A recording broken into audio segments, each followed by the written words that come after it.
Today's lesson is going to be 1-point perspective drawing of squares, and we're going to turn those squares into cubes. 1-point perspective drawing is a tool that artists use to make things look three-dimensional. Materials that you're going to need is a pencil with an eraser, paper, ruler, and maybe colored pencils or markers to make it nice and bright and colorful. So we're going to start by making a horizon line across the top of our piece of paper. And the horizon line is our eye level, okay? So anything above the horizon line, we're looking up, and anything below the horizon line, we're looking down. And I'm going to put a vanishing point right in the middle. So since we're doing squares, I want to draw 3 or 4 squares on my piece of paper. To do that, I'm going to use my ruler, and I don't want them tilted to make diamonds. I want them to be squares. And of course, they can be rectangles if you want to. And they can be a few different sizes. They don't all have to be exactly the same size. Make them a little different here, just for fun. And once we have our squares drawn on here, then we're going to use the vanishing point. So squares first. And just for fun, let's put one more kind of up here, off to the side a little bit.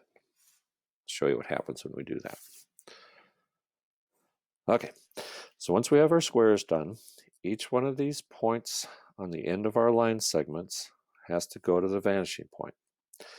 So I'm going to start over on the right, and let's start with this point here, and I'm going to line up my ruler with the edge of the square and the vanishing point. And I only get to use that one vanishing point. So I'm going to go up to that horizon line to that vanishing point. And just like that, we have the front, the top, and the side. Well, this line looks awful similar, but that's okay. We can still use that. And we're going to draw this one over here. Uh-oh, we're going to have to stop when we get to that cube because we don't want to drive through it. But this one can keep going. And this one. And let's get this little guy over here just for fun.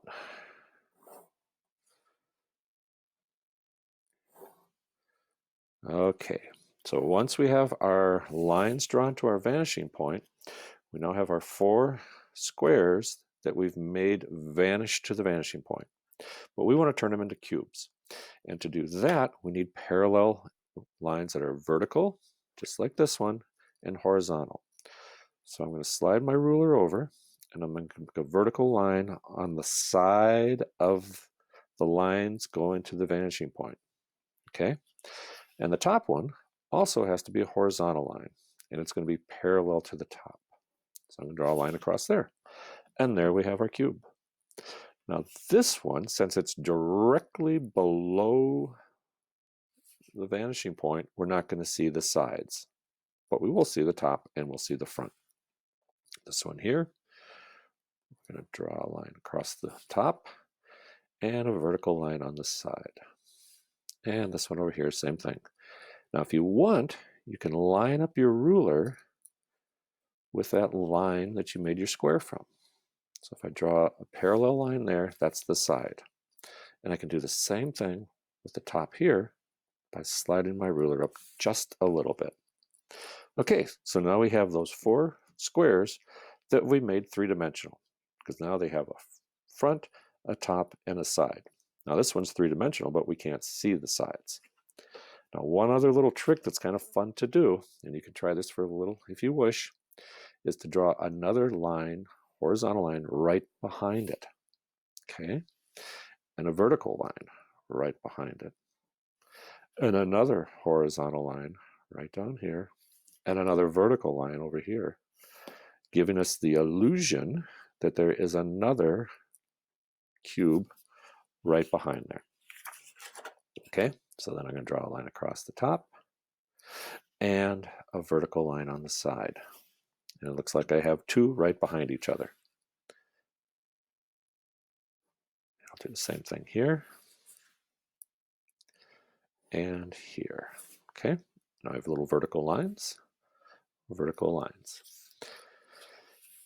Let's just do this one real quick, like over here and down here. And it's best if you use your ruler.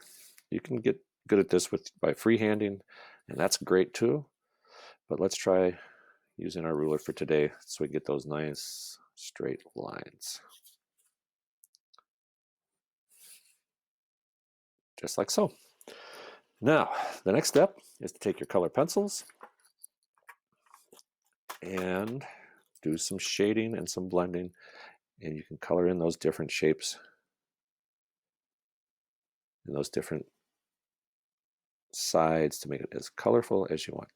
The other fun thing you can do is take your colored pencils and do some layering. Okay, so if I want this a little darker here, I might take a purple. I might take a purple to shadow over the top of that. Just like so. So have fun with this, make your squares, and let's turn them into three-dimensional cubes. Talk to you later. Bye.